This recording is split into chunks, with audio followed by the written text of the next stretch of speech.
Odogaron is a fanged wyvern introduced in Monster Hunter World. He roams the rotten Vale and looks like a skinless dog with giant teeth, sharp claws, and a spiky tail. Fanged wyverns have had an interesting history. The first was Zinogre, introduced in Monster Hunter Portable 3rd, and he remained the only one for several games, until World introduced many more, and out of all the newcomers, Odogaron stands out as one of the most vicious and deadly. When fighting you, Odogaron strikes with his claws and constantly moves around you. He can rear back and dash forward with a bite, and rush in with different claw attacks. He moves fast enough that it's hard to keep up with him, especially with attacks that have him go past you. Even flinching him can cause him to violently strike back. He can also swing his tail behind him and dash forward while swinging it around. He can even jump onto certain types of wall and then jump off onto you in an attack from above. Odogaron has 4 giant claws on each arm, with 2 smaller claws on either side of them, but layered on top are another 4, adding up to 10 on each arm. They have serrated edges, making them especially good for ripping through prey, and this means that Odogaron's attacks can cause bleeding. When he hunts in the Vale, a single strike from his claws can cause his prey to bleed heavily, gradually weakening them and providing him with an easy trail to track them down to their deaths. Odogaron is a carnivore that specifically feasts on dead rotting meat, so the rotten Vale is perfect for someone like him. He can sometimes be found holding it in his drawers, carrying it around. Odogaron can also be found in the Coral Highlands, which is directly above the Vale, and he will often drag his dead meats from one location to the other. If he's able to feast on meat during the fight, he will enter a berserk state and become more powerful. The front half of his body begins to glow, and steam emerges from his mouth, as his attacks become much faster and more vicious. Odogaron will generally only eat meat when he becomes exhausted, so in high rank, you'll likely only see this state near the end of the fight. The Rotten Vale has a tunnel network that is more or less only used by him, and they're wide enough for him to drag entire monster corpses through, at least as big as Legiana. The tunnel network leads to his nest deep in the Vale, which is littered with monster bones utterly devoid of meat. Odogaron is generally a really vicious fighter against both us and other prey, and this can be witnessed in his various turf wars, which have him beat or tie with several other monsters in the game. In the Rotten Vale he can fight Radoban by leveraging his speed, agility, sharp fangs and claws to leap onto him and rip chunks off. In the Coral Highlands he can fight Paolumu, dodging his wind blasts effortlessly, grabbing onto the big fluffy scruff and shaking it around relentlessly. He can also fight Tsiaku in the shortest turf war of all time.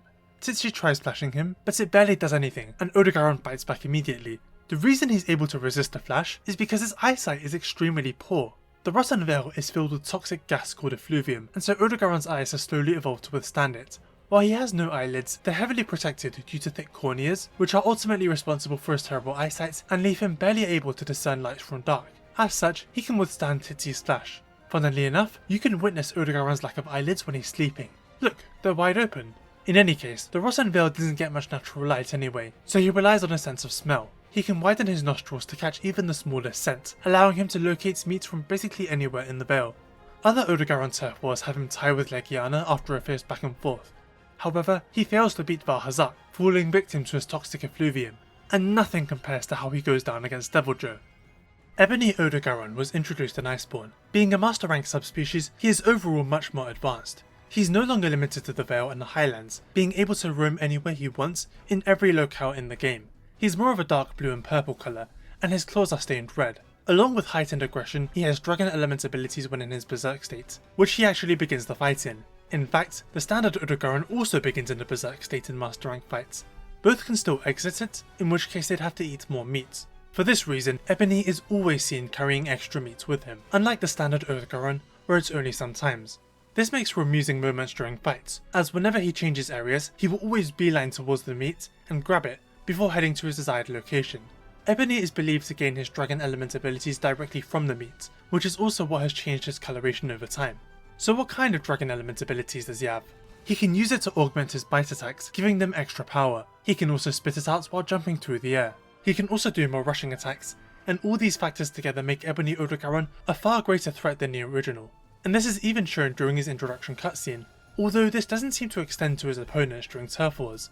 All outcomes remain the same for existing monsters, and when Ebony Odogaron ties with opponents such as Nagakuga, the standard Odogaron has the same results.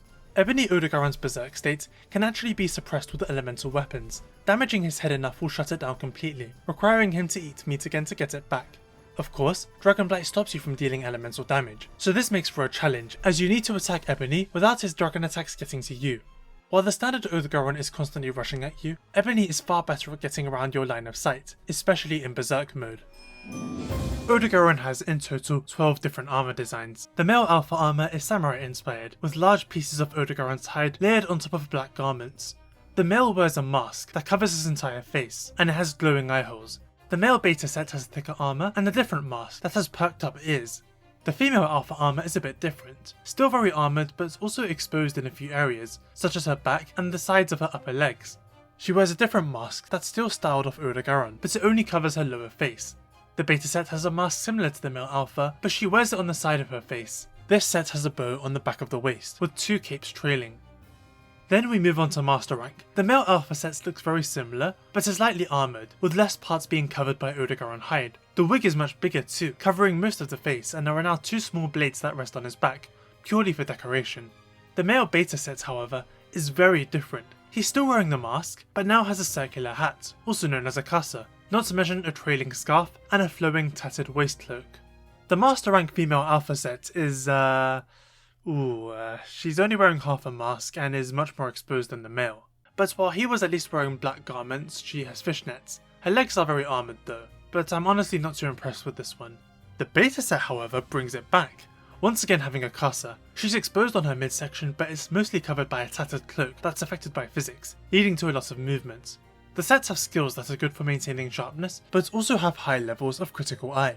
Odogaron's armour skill provides punishing draw and protective polish, and the sets themselves have constitution and quick sheath. Bleeding resistance is also included. Ebony Odogaron's armour is simply the master rank alpha and beta sets, but recoloured for his different colour schemes. The skills on his armour naturally include dragon attack, but also latent power, which makes sense considering how he powers up. He also has power prolonger, dragon resistance, tool specialist and critical eye. Similar skills, but with a higher focus on dragon element, as well as maintaining powered up states, since tool specialist helps with mantle cooldowns. Monster Hunter World was very strange in how it handled weapon designs. In the past we've looked at Celtus and Celtus Queen, who had weapon designs that changed as they were upgraded. This was also the case with Agnecta, and it's also the same for many of World's weapons too. But while Celtus' weapons started off based off him, before progressing to the Celtus Queen, many of World's monster weapons start off derived from the bone or iron designs, simply having the monster parts glued on, attached on the base. With upgrades, only some of them get unique designs. Odogaron's weapons are derived from bone weapons, and so initially his dual swords are literally just 2 giant slabs of bone with Odogaron parts glued on, called the Garon hatchets. However, after a few upgrades, they progress into the Blood Drinker chain blades. These are twin sickles that are styled to resemble Odogaron's claws, but the hilts are chained to yet another pair, and these move around during battle. It's really cool, and likely a reference to how Odogaron has an extra set of claws. In Master Rank, these upgrade to Sin, Sin Plus, and Crime. Then we look at the lance, which is more in line with other slap-on weapons in that it never gets an original design. The Garon lance is once again derived from the bone lance, and it gets a bit pointier when upgraded to the Garon Dara. Odogaron's Misery is the master rank lance, and uses the equivalent bone lance as a base, which has a horn shield and halberd style lance. These lances are okay in that I like the spiral design, but it does make them look really unfinished. Luckily, this is not the case with any of his other weapons. The Garon strong arm is nothing to write home about, but Hate's Undying Flame certainly is. This charge blade is beautiful, with the sword resembling the Japanese 7-branch sword, also known as the Shikishito. The shield has curved spikes on the edges, kind of resembling Odogaron's bony tail. The weapon upgrades to Odium, Odium Plus, and Animus. Moving on to the insect glaive, once again the Garon rod is just slapped on bone, but I like how one side has spikes resembling his claws and fangs, and the other side resembles his bony tail. The second design, Temptation's Trident, is still an upgrade. As the name implies, it resembles a trident, although you can argue that its prongs make it similar to the Sei, an old 3-pronged melee weapon from Japan. It's got several pairs of prongs, with 2 big and 3 small, with the business end of the glaive getting lighter in colour while the back end is darker. This upgrades to Vice, Vice Plus, and Cruelty. Finally, the Garon rifle is still based on the bone, but Fate's Ember is styled to look like a Japanese matchlock gun, which was relatively popular during the mid-1500s, but fell out of use once the country entered a really long era of peace. Fate's Ember resembles the matchlock gun in areas like the firing mechanism and the stock. It upgrades to Karma and Karma Plus. Ebony Odogaron has all of Odogaron's weapons, coloured differently to reflect the subspecies' different coloration. Sin becomes the Nether Chain Blades and Death Row. Odogaron's Misery becomes the Death Garon Lance, although curiously this one still uses the high rank Bone Lance as a base. The G rank one is available through weapon layering though. Odium Plus upgrades into the Nether Candle and Grudge. and the Insect Glaive Vice Plus upgrades into the Nether Vajra and Deadline. If you're curious, the Vajra is a multi-pronged weapon seen in various religions such as Buddhism, where it's wielded by the King of Heaven, and Hinduism, where it's considered one of the most powerful weapons in the universe. I thought the Odogaron glaive was inspired by a Say, but maybe this was its true inspiration. Finally, the light bowgun, the Nether Salvo, that upgrades into Ghost. Ghost also has an extended barrel. While the names of Odogaron's weapons have connotations with hatred, misery, anger, doing bad things to people, Ebony's weapon names directly connotate impending death, or demise. The dual swords are called Death Row, and the glaive is literally called Deadline. There's also the word Nether, which refers to something in a lower position. This naturally could mean the Rotten Vale, which is below the Coral Highlands, and is Odogaron's native home. But do you know what else is thought to be quite low?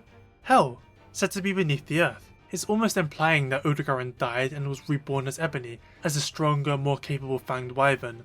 Speaking of strong and capable, we must not forget the Palago armour. The feline has a red demon mask, and a chest piece with a knot that can also be seen on samurai armour. The weapon is a scythe, similar to the dual sword sickles. The Monster Hunter World art book has many cool insights about Odogaron, including aspects of his development.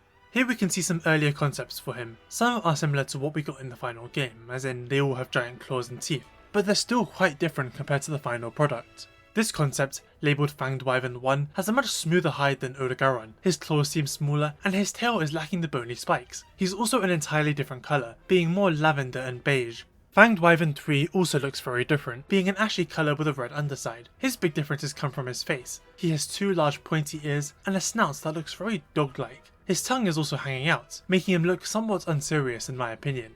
What's interesting are his claws. This Odogaron seemingly would have had the extra set fold up from underneath, which would have been interesting to see. Fanged Wyverns 2 and 4 are similar in colour to our Odogaron. 2 has a similar side profile, but his face is completely different, with bigger ears and enlarged nostrils. 4 also has a very different face, as well as dark hairs on the front half of his back. His coloration is different on the lower half of his body, and his neck is longer at the expense of his torso. In the end, it seems like they're settled on Fanged Wyvern 2, with some slight adjustments. The bigger ears seen on these older designs can sort of be seen in-game on the high rank male beta helmets. The Iceborne art book shows several alternate colorations for Ebony Odogaron.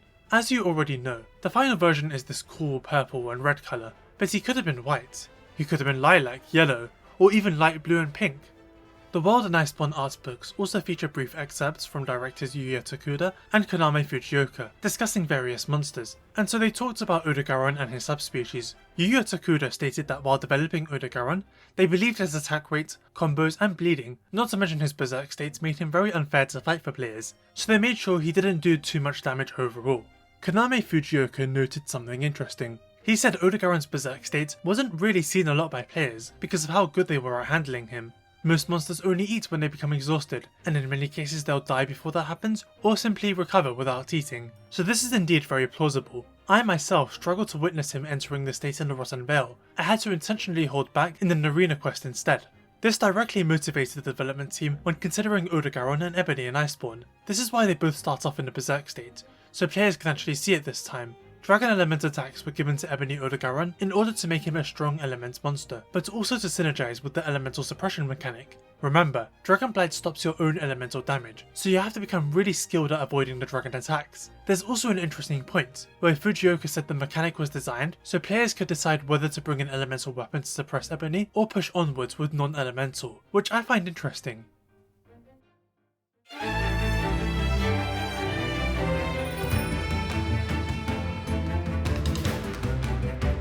The Hunter's Choice poll had Odogaron ranked at 41st place, making him one of the more popular monsters of all time. Very ironically, he's stuck between a rock and a hard place as both Deviljho and Savage Deviljho come before and after him respectively. Ebony Odogaron ranks at 90th place, right behind Frostfang Barioth but ahead of Plesioth. Odogaron left a major first impression on me when I encountered him in the world. In the past, I've said many times that World only has 3 good monsters, with Odogaron being one of them. I actually want to take that back. I think it's a bit overly harsh. There's some things I don't like about World's roster, and some of the monsters don't interest me, but I think I did overlook some of them, and the ones I don't enjoy fighting still have some cool aspects to them. That aside, Odogaron is still in the top 3. The way Monster Hunter combat used to work, monsters would pause after every attack and then turn around to face you. We were also quite slow, but it was fine, it balanced out. World's combat is faster, and so are the monsters. Kind of. I feel like a lot of them still fight as if they were in for ultimate, where they're quite slow and their movesets don't often flow that well. That's not at all the case with Odogaron, who fully feels like he was built for this game. I love his speed and the way he strikes multiple times, often from different angles. He feels so alive, especially when you knock him away and he immediately leaps back. This is a creature that wants you gone. The bleeding also adds to the sheer amount of aggression he can exert, because now you have to back off while he's running and jumping everywhere. He's a lot of fun to fight with different weapons too. Ebony Odogaron is pretty spectacular as well. Having him start off in Berserk mode was a pretty crazy decision that makes him so much more dangerous, especially because this is where he incorporates the dragon element attacks. That means his biggest differences are immediately made apparent. But eventually, you can figure out a rhythm and it becomes a lot of fun. I'm not sure if putting him everywhere was a good idea, because he does feel very Hoarfrost coded, but whatever. I said this earlier, but his gear is really good too. He's one of the few monsters whose weapons aren't mostly slap-ons, and they look fantastic, especially the dual blades. The armor too is all pretty good, except for the female master rank alpha. That one feels, I don't want to say low effort, but compared to the male, it's just not great. The master rank beta set for both genders though looks fantastic, probably the best one. It's kind of mad how many turf wars Odogaron gets. He fights Paolumu, Tsitsiaku, Legiana, Nagakuga, Vaal, Hazak, and they're all pretty good. They all show off his abilities and give you a first-hand look into why he's why he's almost the best predator in the Rotten Vale. The way Tsitsiaku doesn't even stun him because his eyesight is terrible, the way his agility lets him get the upper hand over so many other opponents, but also where his shortcomings are. I talk about this stuff in my Turf Wars video, which you should totally watch, but Odogaron clearly is not very physically strong, and that's where his ties and eventual loss to Deviljho come from, and probably why Vaal Hazak barely pays attention to him. I just think it's really cool how they've created a character that has such amazing wins, ties, and losses. It really helps you to appreciate every aspect of Odogaron. It establishes him as a serious threat, but also shows you where he stands in the world compared to other monsters. I was a bit sad Odogaron didn't come back for Rise. I've actually been playing through that game again, and there's not a lot of monsters who can go as fast as him, you know? He would have worked really well, and that's not even getting into the whole Japanese theming aspect. It might have been a timing issue. Maybe Rise finalised this roster when only the Ancient Forest and Wildspire Waste monsters were finished. Still, some argue that his ecology is too tied to the Rotten Vale, but I assure you that if they really wanted him back, they would just easily invent a new reason. Fujioka mentioning that thing about how he wanted to give players choice when suppressing Ebony is really funny, considering how a certain black dragon turned out. I found this quote while my Eschaton Judgment video was about to go out, so it was way too late to include it, but I totally would have. It would have been interesting in the video to talk about why they decided to forsake choice for Elatrion in that matter. I wouldn't mind seeing more Garons in the future. I know Odo isn't the first, we had a couple in Frontier, and we got Lunar Garon and Sunbreak too. They're really cool monsters in general, and I'd like to see this one back. Thank you for watching this video, remember to like and subscribe, and have a good day.